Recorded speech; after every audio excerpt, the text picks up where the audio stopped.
Everyone, it's Gordon Einstein, your semi-favorite, at least most available Dubai crypto attorney, continuing the series of hard-hitting interviews and discussions with people who matter in this industry, people who have an impact. I'd like to introduce James Glascock, who I have known about, I should say, for I think over 15 years. When we traveled in similar circles back in Los Angeles back in the day. And when I reached out to him to see if we could get something to spend some of his time to talk on an interview, he brought up like great hits from the 90s. It was Digital Hollywood and all these other places. It's just amazing. But he's working on several interesting things relating to crypto and blockchain. So James, welcome on the show. Thank you for taking the time. I appreciate it. Hey Gordon, thank you. Thanks for having me, man. Yeah, similar circles, 15, maybe 20 years. So hard to say exactly, but definitely those kind of late 2000s, I think, is when it began. That's a long time ago. Okay, never mind. I really don't want to think about that. So we're gonna do what we always do on the show, which is we're gonna give a little taste of what you're doing now, just so the audience knows where we're headed with all this. Then we're gonna cover your background, which is fascinating, and kind of bring up to the present. Then we're gonna have a very extensive conversation about some of my favorite topics. So just briefly, what are you doing now? Yeah, these days I'm the head of ecosystem at a project called the Reserve Protocol. I was a seed investor in it about 6 years ago and joined the team full time about 2 years ago. Reserve is a platform for anyone to create their own asset-backed stablecoins or flat coin products, all on chain. Asset backing is on chain. Programmable revenue sharing on chain, over collateralization on chain. It's pretty cool. It's a money system with no middlemen, no CEO. Everything's done in smart contracts, and you can verify it on chain. Okay, wow, there's a lot to unpack there. Okay, so audience, we will come back to that because there's a lot to discuss about Reserve Protocol, stable coins, the future of money, everything else. But first, James, where are you from? Where were you born? Yeah, I grew up in Memphis, Tennessee. Grew up in Memphis. Yeah, spent the childhood there, kind of years 1 through 18. A little bit of a troublesome childhood, like a lot of kids, I think, from like the Mid-South. Okay. But you want to explain that a little? Since just your usual kind of like not necessarily excelling in school and being the teacher's pet. But I think it was kind of those things. Got it. Yeah, the usual mischief. But yeah, I grew up in Memphis and pretty interesting experience. I think things got more exciting when I decided to join the military right out of high school when I was 18. Joined the U.S. Navy. Say that again. Which branch? U.S. Navy. Navy. Oh, wow. And what did you do in the Navy? I was an electrician. I started out as an electrician on a guided missile frigate, and ultimately sort of rose through the ranks and ran the electrical engineering department on the ship. This was kind of the era of gas turbine ships. There had been a big shift from steam-driven ships back in the 80s, essentially. This was all happening for me in the 90s. Gas turbine ships are still a prominent feature of the U.S. Navy, along with nuclear-powered ships. Yes. But yeah, did that in the early 1990s and learned a lot. And that was essentially the first Gulf War. But the military was like a really cool experience for me. It kind of gave me a few things from a discipline standpoint that I didn't quite get in the childhood. And met a lot of interesting people, a lot of great mentors actually, and that kind of got me on my way into my professional career later on. Nice. And how long did you serve? Yeah, 5 years active duty. That's a good chunk. Yeah. It was great. Nice. Nowhere exciting though. A lot of times people who are in the Navy, they have these great trips of all the places they've been.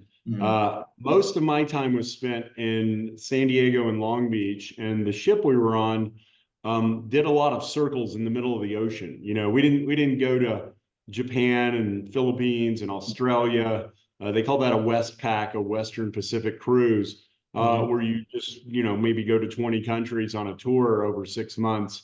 Our ship spent a lot of time doing drills in the ocean, and also, a little bit of the drug war that was going on in Latin America at the time. We do lots of patrols down near Mexico and Nicaragua and places like that. Was it guided missile cruiser? Yeah, it was. It was. We didn't use that set of weapons for that particular application, but back then the drug war was a topic.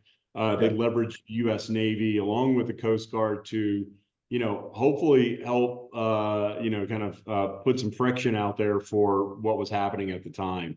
But this type of ship capability is really designed for, like, actual war, which all of my time we were mostly just in the Pacific Ocean. This was during a Desert Storm, but people ask me, what were you doing during Desert Storm? And I just tell them we were protecting the California coastline, not that it was truly in any risk, just kind of more of a joke. You never know. Well, Sure. I'll take the conversation very far afield, which is, what do you think about the Red Sea and the Houthis and the drone and missile threat? That's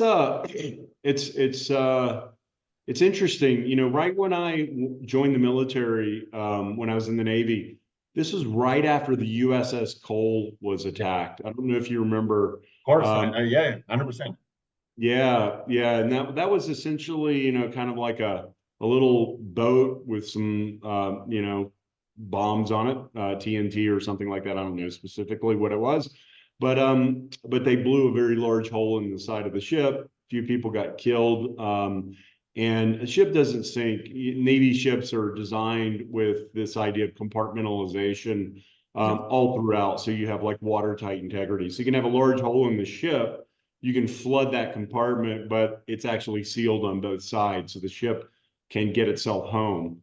I think what's happening right now in the Gulf is, what I hear a lot about is they're using these very inexpensive drone equipment, $5,000 drones, missiles on Navy ships. They kind of start, maybe the starting price back in the 90s was $200,000 on the low end, but easily you get into $1 million, $2 million per missile. Yeah. So I think what's happening right now is you've got a very advanced weapon system that's overbuilt for the type of warfare that they're dealing with, which is a bunch of cheap, $5,000-$10,000 drones that can, do damage, but and you can have a lot of them at a fairly low cost. So I suspect what will happen soon is the U.S. military will pivot in terms of its hardware supply and try to meet threats wherever they are, so that we're not wasting $1 million missile for things that it shouldn't be used on. Yeah, it's a challenge. It just, yeah. I mean, I know just given your background, I mean, it must bear in your mind a little bit. I mean, still, because I know it's 5 years, but it's probably a significant 5 years, and things keep on evolving. It's interesting. So when you exit the Navy, what did you do next? Yeah, let's see. Well, I went to work at KPMG. That was I'm sorry. Whoa. I just skipped 4 years. I went to the University of San Diego, studied accounting, and decided to. Originally, I was on a chemistry track, thinking I might take interest in a role in the medical profession, and then ultimately kind of recalibrated there and came to a better understanding of the importance of accounting and law, and decided to study accounting. Nice. Spent 4 years doing that and a lot of little side jobs to kind of help pay for getting myself through school. And it was a great experience. San Diego, California is kind of one of the nicer places in the United States. Really pretty. Yeah, I love San Diego. I used to go down there from I was from Los Angeles, and I used to go down there on the weekends. It's a beautiful place. And then after that, KPMG. Yeah, after KPMG was the first job out of school. Um, I joined their Los Angeles office. It's funny, this was 1999. And they had launched a digital media incubator right at the peak of the dot-com bubble, Okay. which was it's a cool sounding name, the KPMG Digital Media Incubator, but it was part of the KPMG Consulting Group. And what we spent a lot of time doing is developing business plans and helping startups launch, but they were often kind of very well funded for some reason because they were able to pay KPMG. Not a lot of people can afford that. Usually entrepreneurs cannot afford to pay KPMG. That's something that you do, when you're a much larger company. But several projects. Yeah, well, the explanation is, I wouldn't say it's the same fee structure of what people usually pay KPMG for, which is, accounting work, public accounting, audits, things like that, where those can be quite pricey, 6-figure, 7-figure projects, depending on the size of the company. But at the time, this was when KPMG Consulting and Arthur Andersen Consulting and Deloitte Consulting were rising. They had been, I think, all of them invented in the 1990s. And so this was just a specific area where they were focused on digital media companies. It was the dot-com bubble. It's kind of like a lot like crypto, where there was all this innovation happening, but people didn't exactly know where it was going to go. And in fact, there were. I remember it very well. I think you and I were in the same ecosystem at the same time. That's right. That was, I think, where you and I crossed paths. I don't know if you ever went to the Vic at the Victorian. Yeah, Venice Interactive Community back when it was 100%. That's right. Well, what was cool about that time, that was when, in Hollywood in LA, all the sort of script writers had put down their scripts and started writing business plans. And people were going out and raising money. I remember there was a company called Pop.com that founded by Ron Howard, the director. They raised $50 million. They never even launched. They just spent all the money. The internet companies of the 90s, they were throwing these crazy parties and having really nice offices. It was great. They weren't putting the money to good use. It was definitely a lot like a crypto bubble era, which, now we've seen a few of them. And of course, there were a ton of critics on internet companies as well. I remember in the 90s, actually, when I was in college, I was an intern at a law firm called Milberg Weiss. They were notorious for securities litigation. I bet you might have heard of them. They did, litigation against a lot of the tobacco companies and won. They did a lot of litigation against lots of class action securities work. But I worked there as a forensic accountant. This was before I went into KPMG. And so, I'm working with all these accountants and, people who sue people all the time. And Amazon stock was just kind of going haywire. It's going through the roof.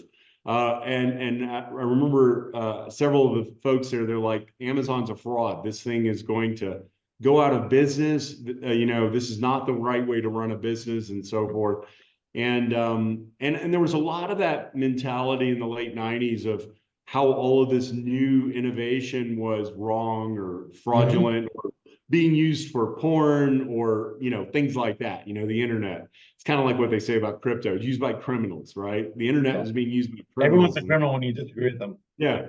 And so, as the dot-com bubble burst, then people thought for a minute, oh, see, I was right. Amazon was because the stock went from like $80 a share to like 70 cents a share in a very short period of time. And it didn't look like they might make it.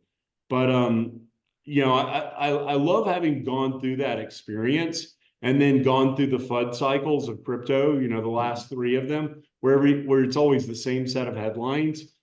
We've had 3 or 4 dot-com bubble bursts in crypto now.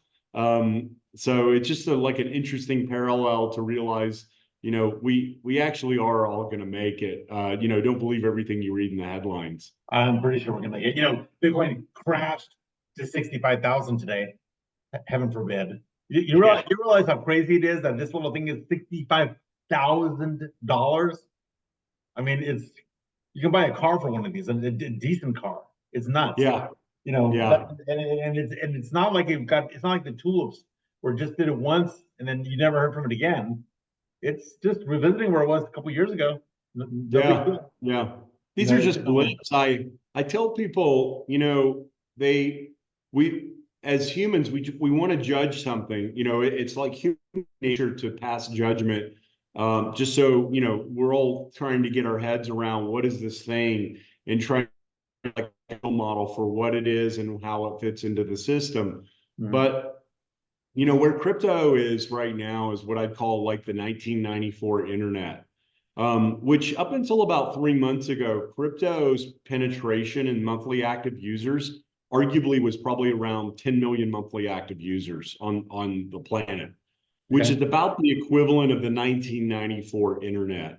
So, I think what I know I'm jumping around a little bit, but what's really fascinating about this is, this is the first time we've ever had a technology where there's kind of like this built-in speculation layer, right? Sure. You kind of got a little bit of this with the internet companies of the 90s and the stock market, but it wasn't native to the technology like crypto is. And because of that, it's allowed a bunch of other people to kind of come in and speculate on it at different points in time, at different peaks and valleys, even though the technology is arguably fairly immature, even still today. If we did look at this in like the internet, the arc of the internet innovation, it really wasn't until about 2003 or 4 that, kind of what I'd call the boomers realized that the internet was here to stay. Young people who grew up with it, who maybe was using a computer in high school or in college, for them it was native. So they believed in it the whole time. But a lot of kind of the older folks, working in fintech or in business, it wasn't until like 2003 and 4, when we saw like, That's right. oh, Netflix streaming, that sounds interesting. Facebook, that's pretty cool. That's when people realize, oh, this is here to stay. Because after that bubble burst, a lot of people thought the internet was dead. And, there were a lot of headlines leading up to that said that would probably be the outcome. So it was kind of like Web 2. And by the way, it wasn't until about 2004 that the internet had 10% penetration on the planet. It sounds crazy to say that. And then it went, over 50%. But 10% is actually a lot when you consider a lot of the world doesn't have electricity. That's right. It didn't have phone service. Yeah. So, yeah. Well, I think those are the two big unlocks of the 2000s were broadband in the early 2000s. Some of us were lucky we'd get like a 3 megabit broadband connection in 1999, and we were so happy. That's like 2 T1s. That's right. That's right. An animal you. Yeah, broadband, I think in the early 2000s was a huge unlock. And then, of course, mobile phones, particularly touchscreen iPhones, in the late 2000s, the iPhone moment, as they call it, another huge unlock. And then, of course, about the same time, you could get these full feature phones for, super cheap, like sub $100, and get those in all kinds of places around the world. So we haven't had those moments yet in crypto, to be honest.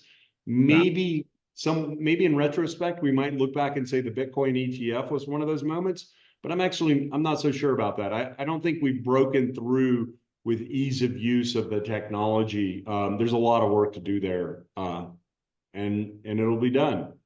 I think just a comment. I think once there's an Ethereum ETF, it's not Ethereum by itself. It's when there's both a Bitcoin and an Ethereum ETF.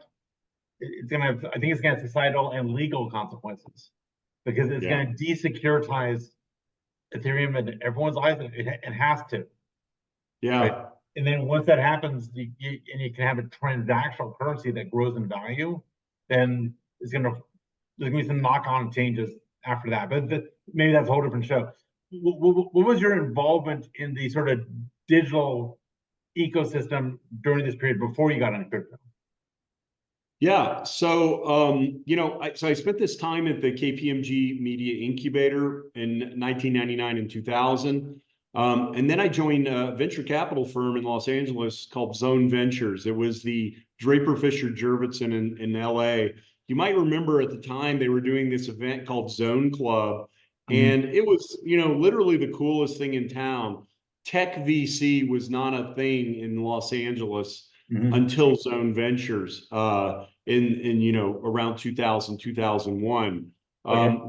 We created an incubator, a technology commercialization incubator there that was focused on working with like government R&D labs and companies like Lockheed Martin, Rockwell Scientific. Lockheed built like the F-35, they built the SR-71. A lot of these government labs and aerospace companies, they were building this very sophisticated technology for the Navy and the Air Force and so forth, and government agencies.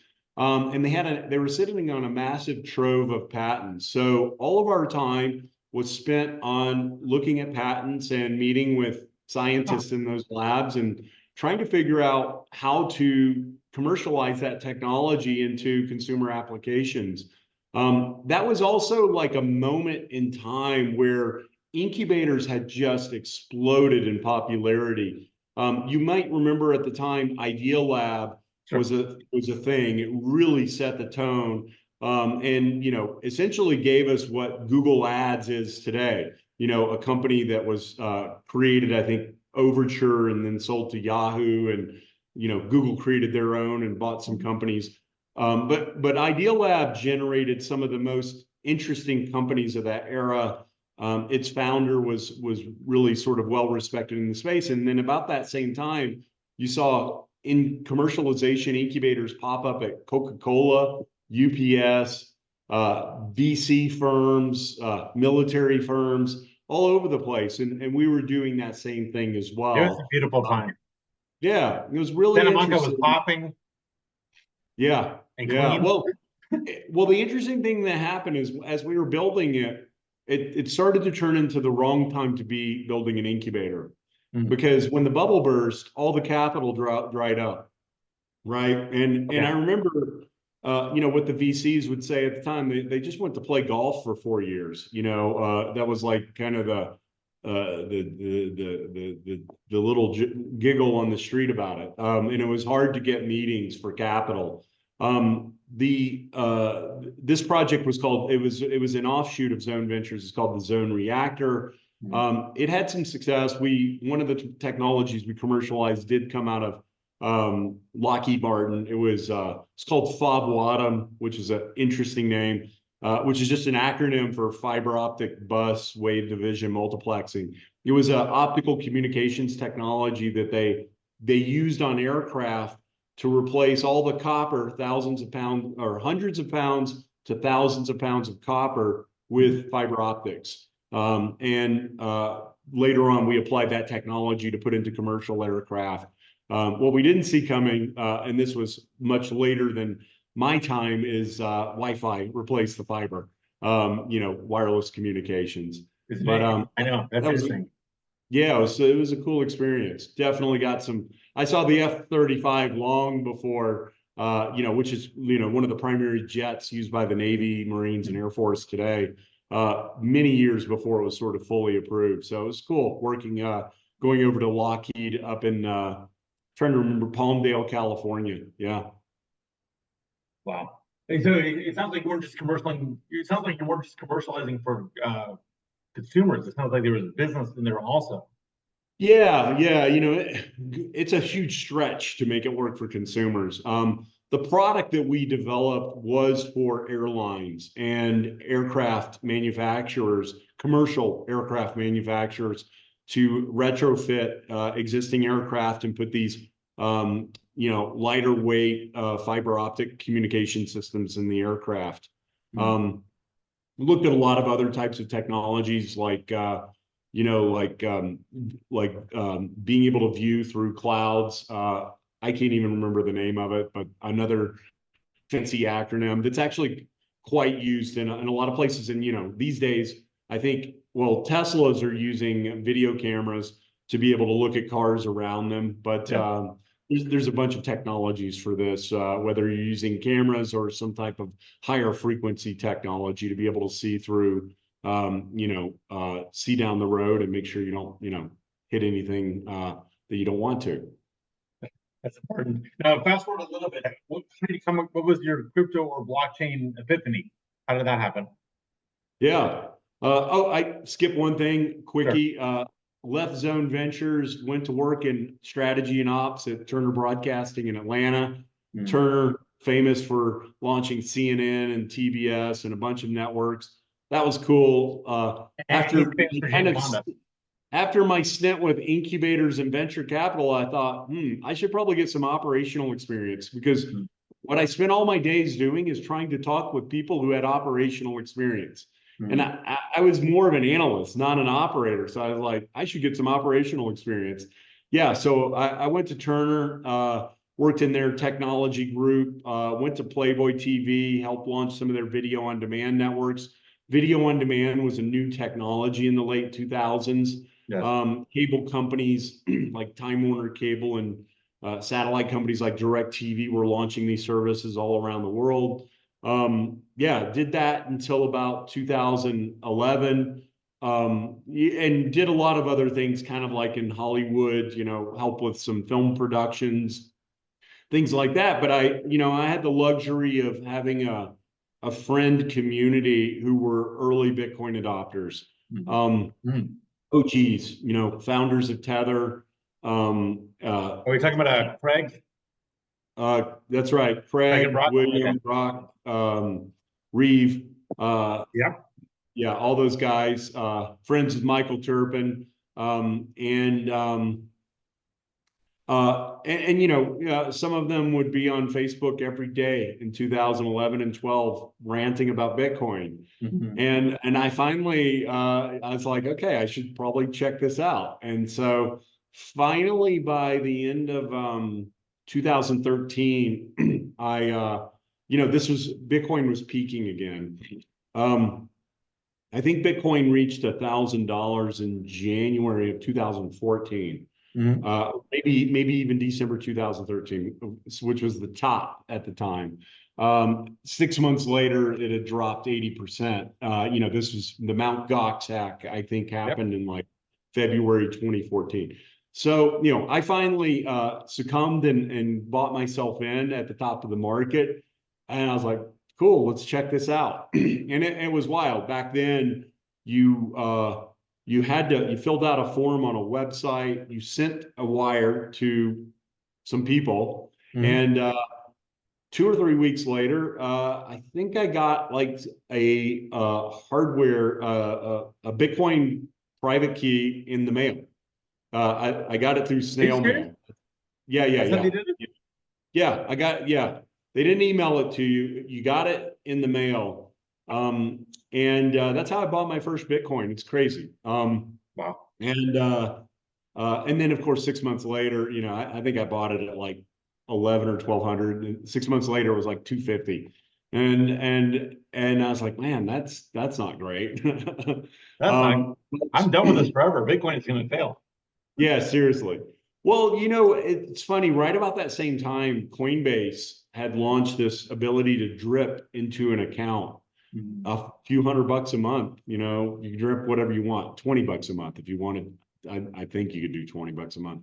But I decided, I was like, let's check this out. This could be something. I think I've always been intrigued by underdogs, and so that's kind of how I got into Bitcoin. It's actually a similar story as how I got into Ethereum, which was right after the DAO hack. Ethereum's price was, I think Ethereum's price was maybe like $70 or $100 before the DAO hack. But it happened, and then it tanked. It dropped to like 14.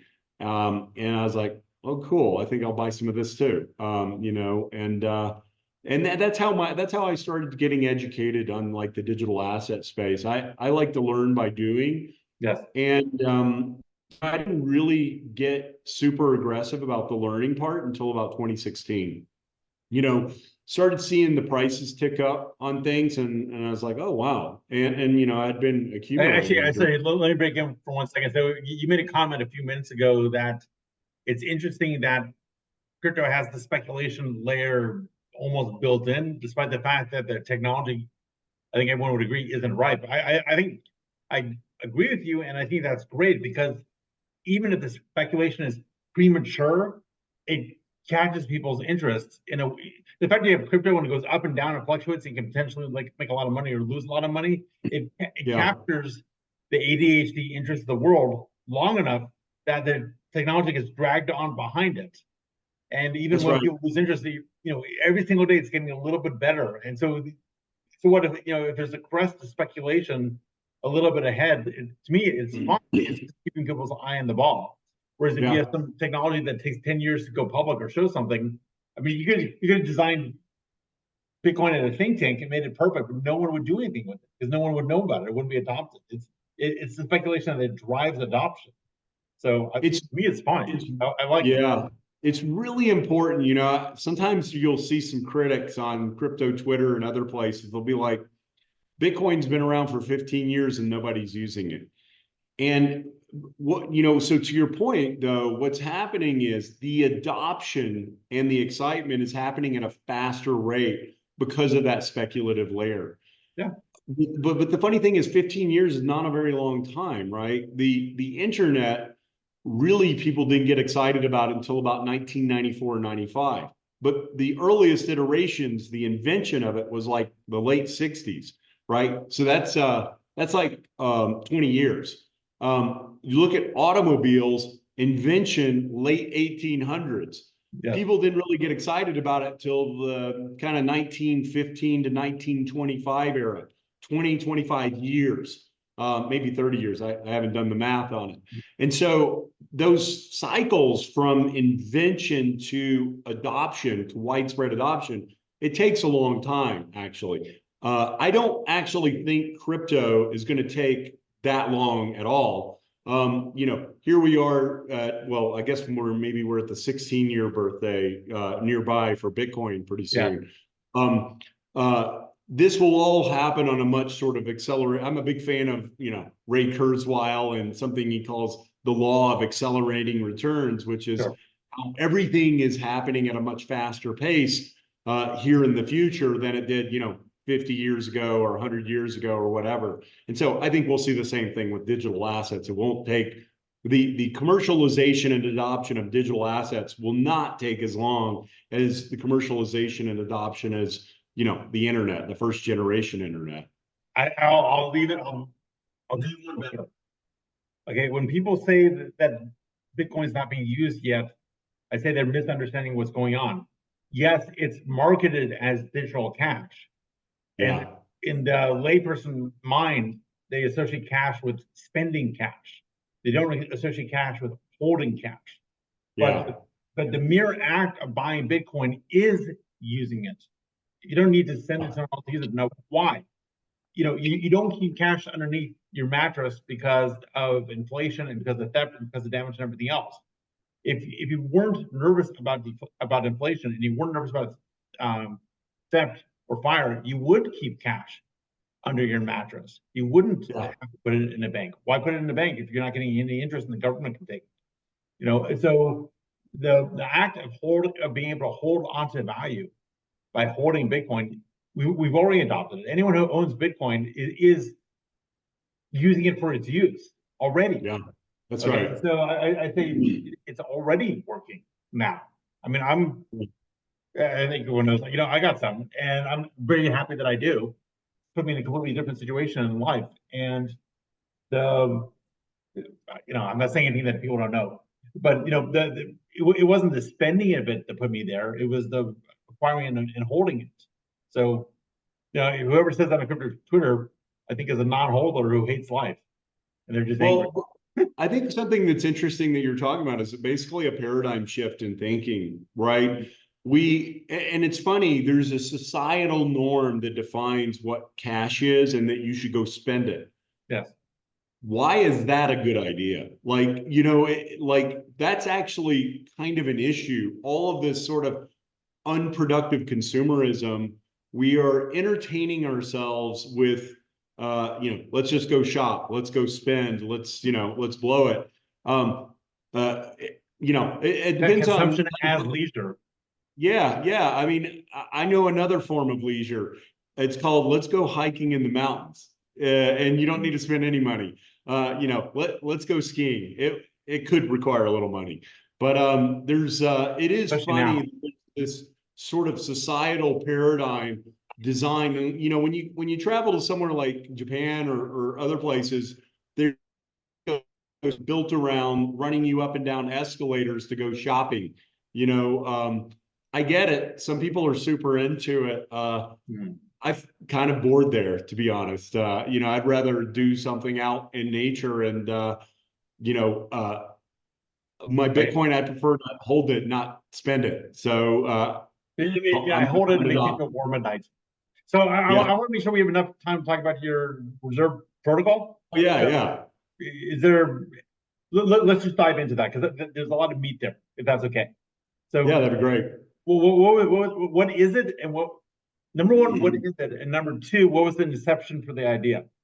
The what is it is a platform for anyone to create their own asset-backed stable coins or flat coins or index products on chain. Okay. What makes Reserve Protocol really interesting is you can build all these products in a decentralized way, and there's no middlemen. Things that are on chain here are asset backing is locked in a smart contract on chain. It's transparent, it's verifiable. Revenue sharing is programmable on chain, which is exciting, right? So you could build something like what Tether or Circle have built, except, those are centralized stable coins and they kind of keep all the money for themselves, right? Kind of like a Web2 company, essentially. But the future of this is you can build an on-chain product. You can program the revenue to go to 100 different places. And when I say you can program it, I mean the community, because there's no individual who controls that. What's fascinating about that? Well, there is no CEO and there is no office, right? It's stakers coming together to make choices around what should be in the collateral basket. Where should the revenue sources go? Should the revenue go to the holders of the stable coin? Or should it go to a DAO, or should it go to charity? You can do all of these things. It's programmable. And then these asset-backed currencies on the Reserve Protocol, they all have an over-collateralization fund, kind of like for bank runs and black swan events. It's actually been battle tested last year on March 10th when there was a run on Silicon Valley Bank and a subsequent depeg of USDC. And the many stable coins dependent upon that relied on regulators to backstop the bank, which occurred about 40 hours after it happened, about almost 2 days later, and then the banks to reopen on the Monday after that. The difference is these asset-backed stable coins on the Reserve Protocol, they have a kind of a self-healing capability where they can detect the depeg event, get rid of the failing collateral, buy a backup collateral, and slash a staking pool and return to peg without human intervention. That's pretty cool. I just gotta ask, if you're getting out of the failing collateral, are you compounding the issue affecting that collateral? Let's see, I'd say you probably are, but you have a choice to make, right? Which is, are you protecting your stakeholders who are holding the stable coin? And when I say you, the you in this is the smart contracts. I wasn't implying this wrong. I just want to understand the mechanics. Because you're kind of joining the bank run, and maybe you should, because the bank's really going down. You don't know. Yeah, you don't know if it's going to zero or if it's only going down 11%. I remember on Saturday, March 10th, a lot of people were really worried, like, is USDC going to zero? Will we be able to recover our funds? In retrospect, there's a lot of folks that would say, well, of course it would have been backstop. Of course it would have been safe. But that's not, you can go read the governance forums for ENS DAO. You're not going to find, of course, you're going to find panic. Because a lot of DAOs were sitting on USDC and they were locked into multi-day governance processes to even be able to get rid of it. Yes. They were really worried about it. And, Well, that's an interesting point, actually. Probably the safety measures they had to make sure their governance mechanisms weren't misused, prevented them That's from right. being nimble in the event of a DPEC. That's right. That's right. Wow. And so, That's what's deep, cool actually. about pre-programmed asset-backed stablecoins in the Reserve Protocol is there's already backup collateral specified when it's originally deployed, right? And so it can go through these motions and survive those types of events. But yeah, that's what the Reserve Protocol enables. So far there's been about, we call these R tokens, these asset-backed currencies. These R tokens, and they can be programmed to peg to a US dollar. They can peg to the price of Ethereum. They get pegged to the basket of assets, right? You could do an index of DeFi tokens like Uniswap and Maker and synthetics and so forth. You could build a basket of popular DeFi tokens. You could build a basket of popular meme coins if you want to. Put some Dogecoin and some SHIB and some other things like that in there. If you wanted a kind of a meme coin index, you could build that on the Reserve Protocol. Today, there's let's see, we just hit about 100 million in TVL about a week ago, which is exciting. Protocols live on Ethereum mainnet and on the base L2, and yeah, just building out the ecosystem. Inviting. So what's you're implying something? What's your goal? Like 1, 2, 3 years out? Where are you headed? Well, the ultimate goal that would be pretty exciting is for someone to be able to build a reserve currency backed by a basket of inversely correlated assets, like 100 different assets, real world assets, things like real estate and commodities, stocks, bonds, crypto, very diverse basket of assets. Today, how we understand inflation is in a centralized kind of published way, right? Someone has decided to say the inflation rate is whatever, 3%, 10%. It's not necessarily tied to a basket of assets, which was kind of the original definition of it. What's possible in the future, though, is you could have a basket of assets that properly balanced could give you a true rate of inflation and could be stable over centuries or longer. Whereas zero rate of inflation, or true in the sense of accurate? It would be accurate inflation, based on the value of a basket of assets, a very diverse basket of assets. So you could have a currency that's just more stable over a longer period of time. Also, that currency would be outside of the control of any type of tech company or any type of political influence, because it would be governed by a community of stakers, right? So you wouldn't be able to fund a war with it, that's for sure. Oh, there's a lot to cover here. Well, actually, it's top of mind, so let me ask. The governance, when you were describing it, the governance kind of stuck in my brain a little bit, because I guess this is a roll your own coin or stable coin or asset-backed reserve currency. And I think I'm hearing you say that the governance of this is via the community. How do you define the community? Or how can they define the community? Yeah, there's a governance token in the Reserve Protocol. It's called reserve rights. And specifically what that is used for is holders will stake on a specific R token. So you can choose which R token to stake on and govern on. You can't govern an R token if you're not staking on it. Why do they want to stake on it? They want to stake on it because, number one, they want to participate in governance. Number two, they are also playing a really important role, which is they are the first loss capital in the event of a DPEG event, right? So they're providing over collateralization.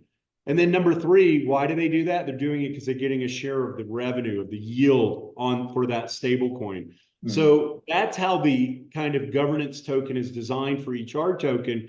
And because R tokens are permissionless, anyone can create them. If you're a reserve rights, an RSR governance token holder, you want to be careful about where you stake and govern, right? You don't want to lose your money. You want to probably make money, they're making choices about, hey, I like this art token because it's launched by a doxed team and they have some integrations and they have some safe collateral in the basket that I can verify on chain, versus maybe another project that's got some really questionable collateral. And maybe the team is, a bunch of anons. Nothing wrong with anonymous teams, but, usually more information, more disclosures makes a project a little more exciting to more people. And so essentially what you have happening. Just the rebel in me, I say not necessarily. I kind of wish Tornado Cash had been more anonymous. I think it depends what you're doing. Yeah, well, there's clearly anon projects are progressing. I think this is just another facet of society right now that people are finding anonymity to be a feature, not a bug, in terms of being able to kind of focus on the most important things. We do live in this society of paradigms. We talked about paradigms earlier, like with how people think about cash. The same goes for, identity. And, we're kind of moving out of, from my perspective, we're moving out of a society of credentials and into a society of what have you done lately, on chain, that can be verified by anyone. Will that be mainstream? I don't know. Ethos, right? Ethos. It doesn't matter what degree is from. What's your most recent repo? Yeah. But back to governance in the Reserve Protocol, there's tens of thousands of RSR holders. So one of the cool things about deploying on the Reserve Protocol, you can bootstrap a governance community pretty quickly just by choosing the yield in your asset backing of the basket, because that's what attracts those stakers to come over and participate and govern. And as these asset-backed stablecoins grow in popularity, or any financial product or ecosystem or innovation grows in popularity, and there's kind of a larger honeypot, it attracts people who want to come and participate in it and be a part of what's happening there. And we're seeing that already, with a few of these art tokens. Okay, and so would you describe the governance community? I understand the mechanics of it. Would you describe it as a DAO or DAO-esque, or something else? Yeah, it's a great question. So it's funny, we don't call them DAOs, but each art token is the literal definition of a decentralized autonomous organization. Yes. There is the organization is independent stake, choosing to stake on and govern and participate in. It's really one of the most elegant definitions of a DAO, but none of them kind of go around talking about DAO. It just, and it's funny, we've kind of come out of this era of kind of the last wave of everything was going to be a DAO and lots of innovations around DAOs. We don't call them DAOs, but they actually are. It's just not the selling point of it. Maybe it's a de facto DAO. Yeah, it really is. Yeah. But okay, so if someone wants to change something, they're there, they're staking, they got the governance tokens. Are they making an on-chain proposal, or how's that going? Yeah. The governance process is they'll put up a RFC, a request for comment, in the discussion forums for 3 days, get some comments on it, build some coalitions, build some support in the community. And if they get a lot of positive support, they can then choose to put it into an on-chain proposal. They can do it, or they can choose not to do it, or someone else can put the on-chain proposal. It is decentralized. Once the on-chain proposal goes up for vote, I believe that's also another 72 hours. Stakers then need to vote. There's a couple of proposals that are live right now in the Reserve ecosystem. People are voting on, needs to get to its quorum. And once the proposal's passed, then there's a series of events to implement what that proposal is. And so right now, some of the proposals that are on chain are changing the basket of some of these art tokens to safer assets or to higher yielding assets.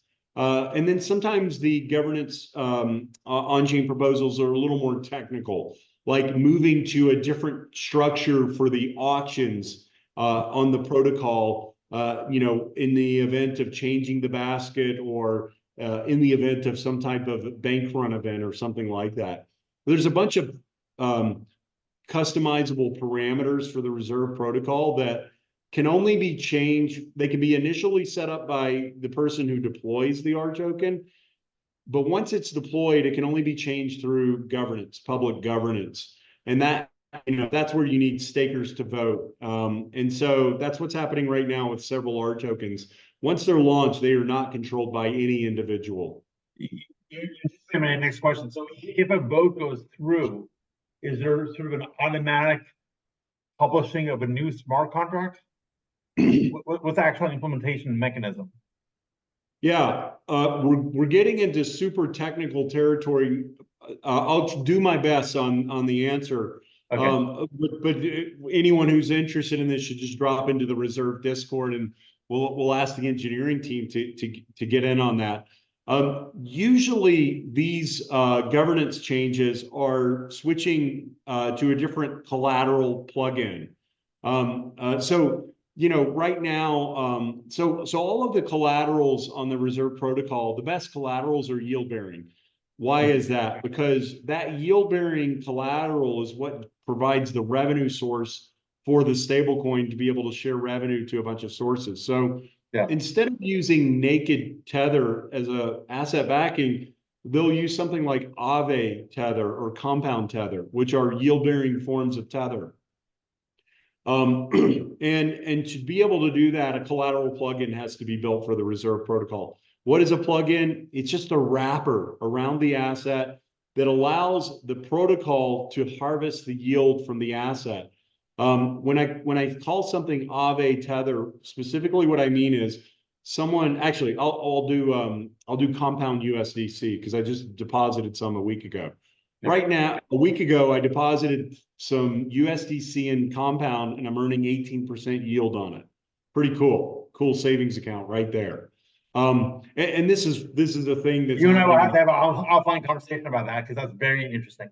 Okay. It's crazy, the yield, but look, it's DeFi, it's Compound. There's a lot of people who don't want to do that. It seems a little scary, and you got to do 10 clicks to kind of get into the position. I'm exaggerating. It's not 10, it's maybe 3 or 4. But so out of that, the user gets a receipt token from Compound, which is they can, I can give you the receipt token and now it's yours, and you can it's a bearer instrument. Once you have that receipt token. The other cool thing you can do with that receipt token, though, and this is happening all over DeFi, is you can put those in the asset backing of a stable coin, and now you have a diverse basket of yield-bearing collateral. It's Aave wrap, it's Compound wrapped USDC in the example that I'm talking about, which is a great collateral. USDC, aside from the bank run last year, is a pretty good stable coin, right?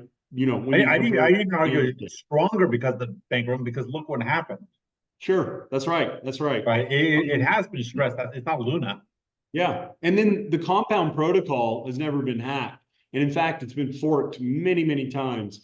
So it's a very trusted protocol.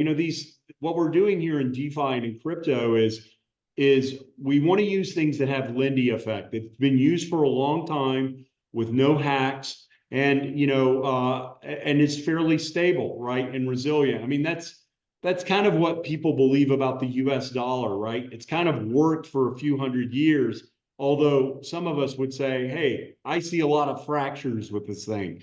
It's not really, and we look at the history of currency, right? We know that empires fall eventually. It's not a question of if, it's more of a question of when, is it? I think years pretty soon, but 5 years, 50 years, 500 years, I don't know, but it probably won't.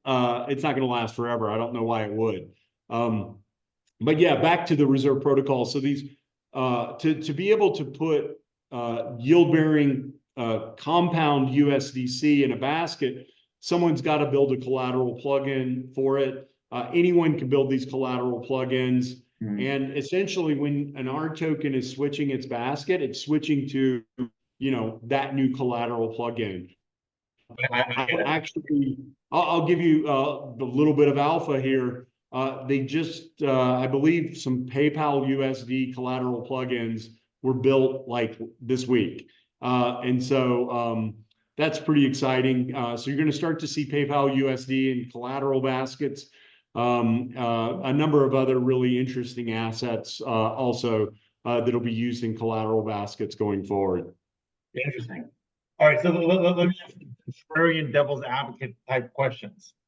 Um, why do we need reserve protocol when I can just do USDT or USDC? Yeah, it depends on what you value. The cool thing about programmable money is you can make money that achieves different goals for different groups of people. If you want the deepest liquidity stablecoin on earth with the most trading pairs, Tether is unrivaled now and will probably be unrivaled for years to come. I don't know about a decade from now, but for sure the next couple of years. Mhm. That's what Tether's really good at. And the people who love Tether, I think they like it because it doesn't touch U.S. bank rails. Some people don't want to do that. Mhm. They call it the freedom stablecoin, so I've been told. The people who like USDC Mhm. tend to be a little bit more U.S. institutional regulatory aligned, right? Transparent, a little bit more transparency aligned. Mhm. So that's what people like about USDC. And of course, USDC does have some favorite alignment and distribution within the Coinbase ecosystem, the BlackRock ecosystem, and we'll see what happens after that. People like DAI because it is decentralized and you can deposit assets like ETH and other stable coins to be able to mint DAI. So Mhm. you can deposit crypto without selling it, right? And you can That's a mint great thing. a Yeah. stable coin. And you can go spend that. You can go buy yourself a boat or buy yourself more crypto. That's a pretty cool value prop. Why now? What else would people be looking for in stable coins? Well, some people are going to be looking for yield-bearing stable coins. You take places like Nigeria and Argentina, particularly Nigeria and a lot of underbanked countries, Venezuela, where people don't have access, Lebanon, they Mhm. don't have access to good banking services. What you can do on the reserve protocol is you can build a yield-bearing flat coin that throws off 6 to 10% yield to the holders just by holding the digital asset. They can hold it in any wallet, any centralized exchange. They can hold it in a self-custodial wallet. They can hold it anywhere. You don't need, to have a bank account to be able to hold it. And, I live in the United States. We have, banks on every corner, but there are a lot of places in the world that don't have that. And they're suffering from hyperinflation. They have countries that are printing too much money. And I think the latest numbers are there's about 4 or 5 countries with inflation over 100%. And there's about another 20 countries with inflation over like 20 or 30%. So that's very painful in those places. And that's where, Sorry, I think you're making a stable coin argument. Give me the USDT versus reserve protocol argument as it applies to yeah. what you're saying. Well, so the reserve protocol allows you to create all kinds of stable coins and flat coins. You can create yield-bearing stable coins. You could create stable coins that have a built-in savings account for people that want to stake it. You could build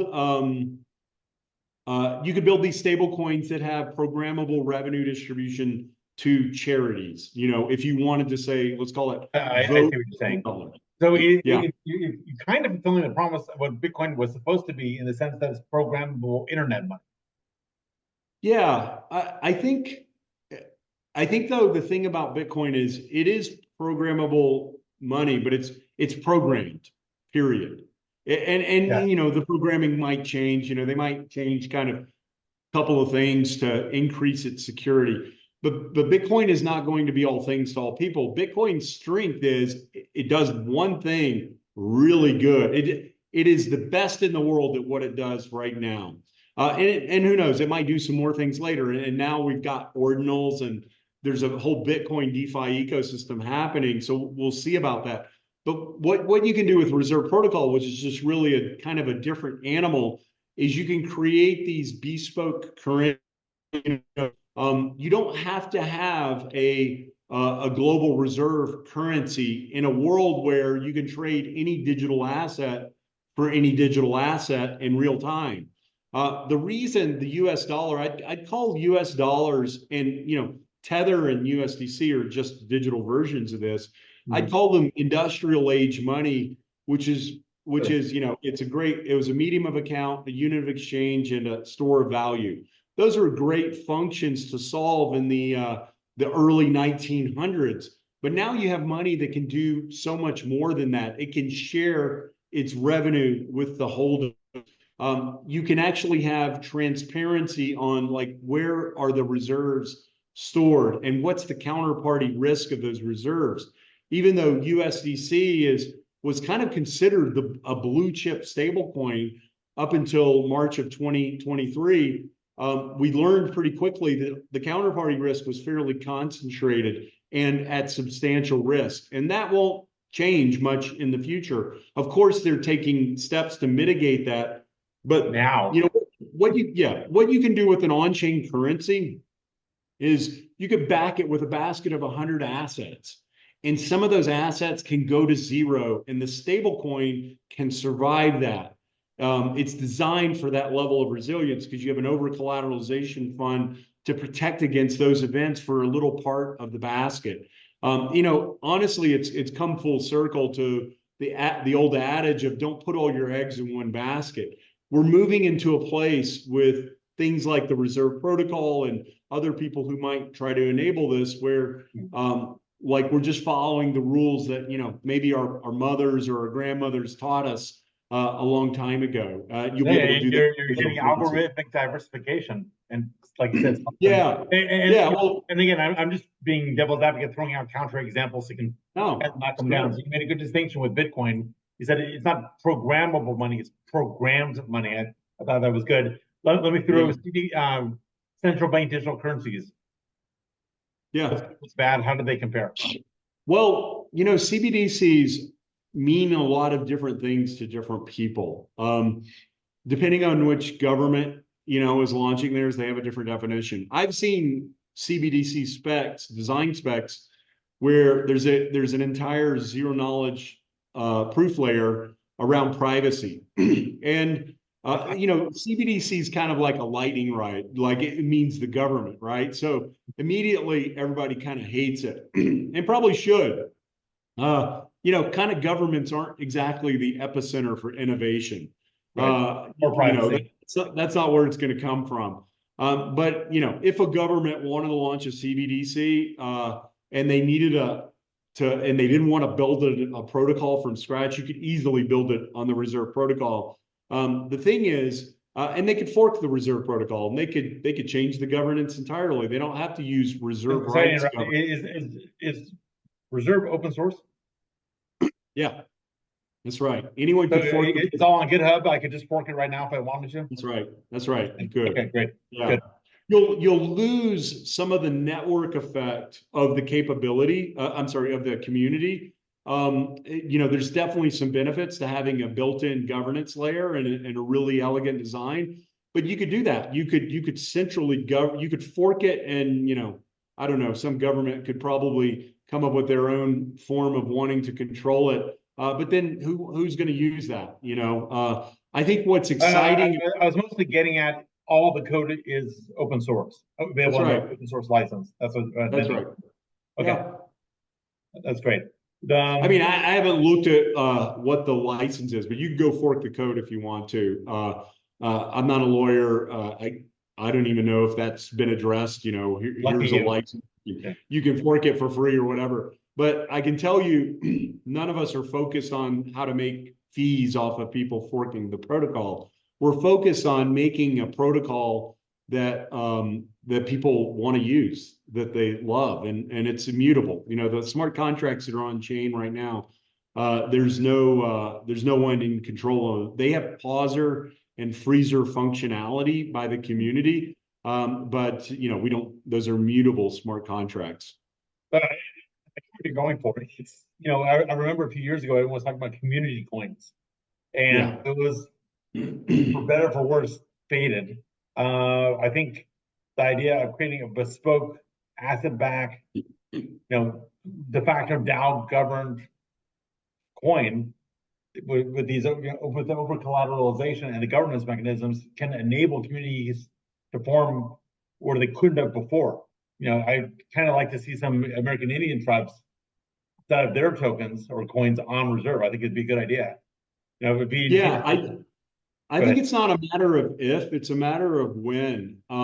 This technology didn't really exist 5 years ago. Yes. But community currencies have always been a thing. It just hasn't been easy to do. We historically, before digital, we needed a Schelling point in the world around what's the best reserve currency everybody and everyone kind of likes US dollars.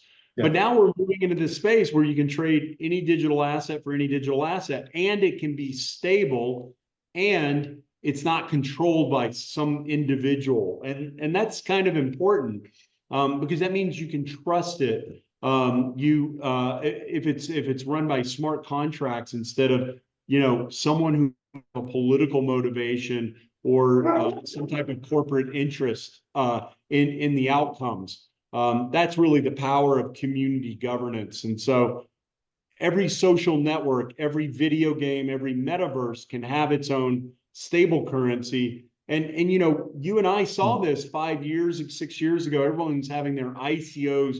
They were launching their own currencies.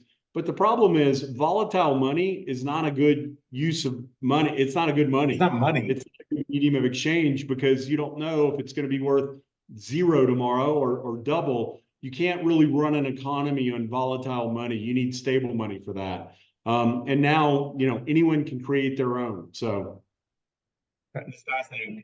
And before we started recording, I kind of threw out there Libra and Facebook, and you said something interesting, which is it wasn't such a bad idea. It wasn't so badly executed because, to my recollection, Libra was based on a basket of currencies and reliable debt instruments.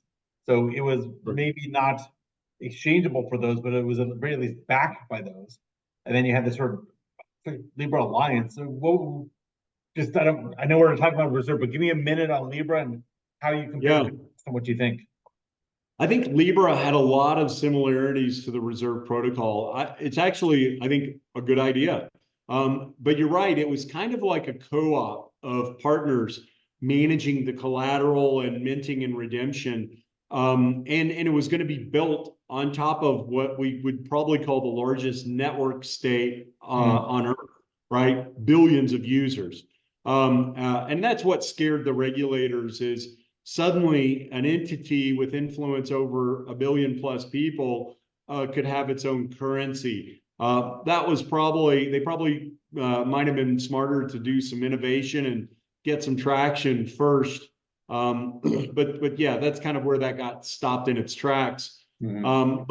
But essentially, if I remember correctly, they were going to have maybe 10 to 100 partners that were strategic liquidity partners and provided capital and kind of minting and redemption for the currency, for the Libra currency.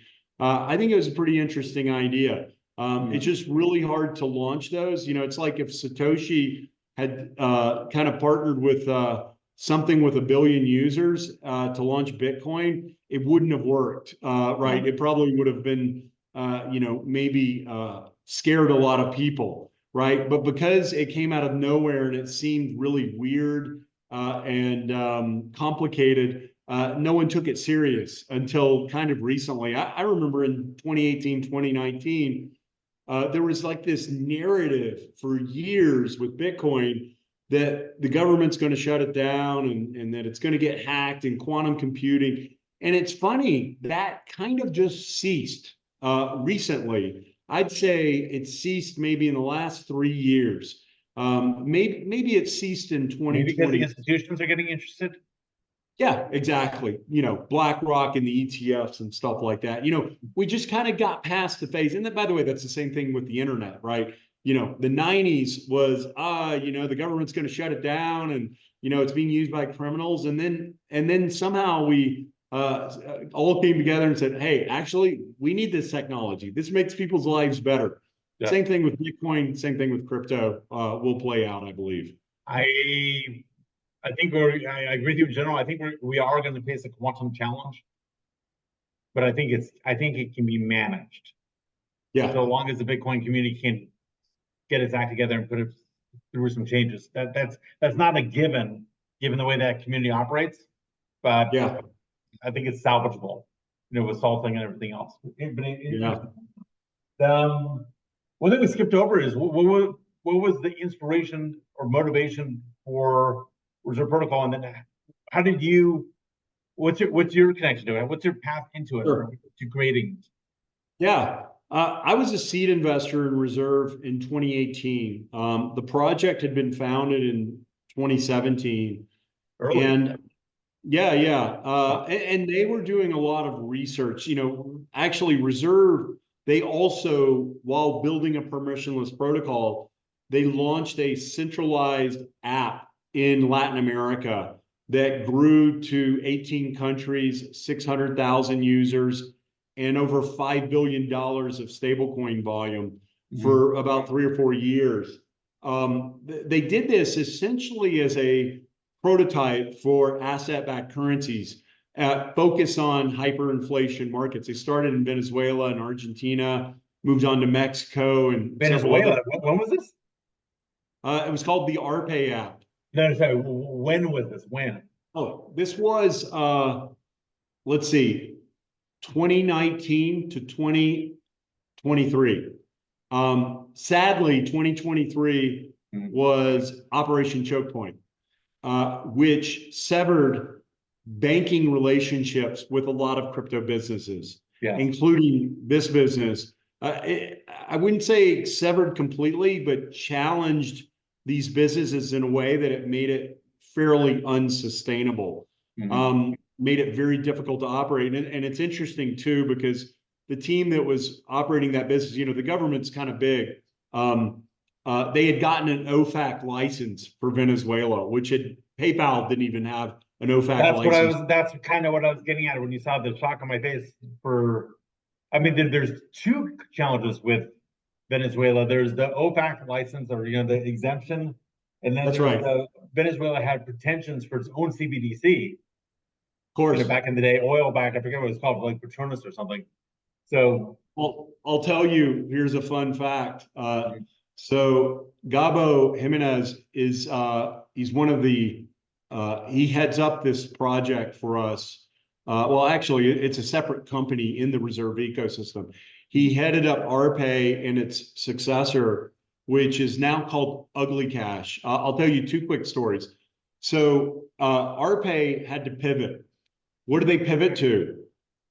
They pivoted from being a essentially Venmo or PayPal for Latin America that used stablecoins, and it was pretty successful. Almost $6 billion, over five, but almost $6 billion of stablecoin volume over 3 or 4 years. They had to pivot the business. What did they pivot to? They pivoted to a neobank in the United States, focused in the United States, regulated in the United States, with stablecoin rails to Latin America. It's called Ugly Cash. wow. Go Google it, check it out. They've got killer marketing. But Gabo, you can read about him in the New York Times. So he was actually working, you know, he's Venezuelan. So he's a decentralization maxi. He wanted to really build something that would be great for his country. He loved his country. Unfortunately, and he's working for, I think it was President Maduro, as they designed the stablecoin, the petrodollar, it became apparent to him that it was not going to be decentralized, that it was going to be run in a very sort of questionable way. Eventually, he left the country. He had to get out quickly, or they would arrest him. I think this is all in the New York Times story. Don't quote me on exactly how. I'll Google. I'll probably have him on the show with your help. But it's a fascinating story. Yeah, I think it's called The Developer and the Dictator or something. Okay. Ultimately, he had to get out of the country, and he met founders of Reserve in, I think, 2018 on a panel, and that's when they decided to begin working together. Really a brilliant guy who had the best intentions of building something great for his country, but unfortunately, when you have dictatorships, only one guy gets the vote there. And subsequently, they did launch a petrodollar, and it's gone nowhere. Again, this is the problem with centralization, particularly in a dictatorship. James, we're running up on we're actually the longest interview that I've ever done in this new format. I just checked, and I got another one that I might have to jump into in a minute. So just real fast, because I don't want to lose it. How did you connect up? Yeah, I met one of the co-founders, Nevin, in 2018. I became a seed investor in Reserve. 2017, 2018 was this sort of crazy time of ICOs, yes, and questionable entrepreneurs in a lot of cases. When I met Nevin, I found a very genuine human working on an important project. This idea, this focus around stable currency as a human right, which I thought was really interesting. Yes. I'd invested in several projects at the time. In 2022, I decided to reconnect with Nevin and, ask them if I could join the team full time and build out growth. And, they accepted. And so we've been working together for almost the last 2 years on, launching on mainnet, launching on Base, growing the ecosystem now at 100 million in TVL. And, we're steadily, building and, hoping to attract more R token deployers and help the existing R token deployers gain use cases and integrations and grow their own ecosystems. This is super. And I love what you said, the human rights aspect. And you mentioned earlier before, we take it as Americans, or even in Dubai, we take it for granted that money is reasonably stable and accessible and movable. But I know a lot of Lebanese, and that's not the case for them. Their money's in the bank and they're never getting it out. And they go in there with a gun and they can pull out whatever they got and go to sent to jail. It's a real problem. So inflation is a slight insult to your human rights because your hard-earned money is losing value and it's backdoor taxation. But if you can't produce, can't earn, and can't keep the benefits of what you earn, you're a slave. And I like the fact that you're providing a good, stable alternative to some people that maybe don't have other choices. So it's actually very beautiful. It's an important mission. And it's something that's easy to take for granted in a developed country. But we're excited to see. I was in Argentina a year ago. I feel you with their dual rates and everything. It's like it's crazy, and you live there. It's wild. People are doing currency exchanges with Anon people showing up with a brown bag of cash. The government, I guess, has or the government did have kind of two different exchange rates. Yep.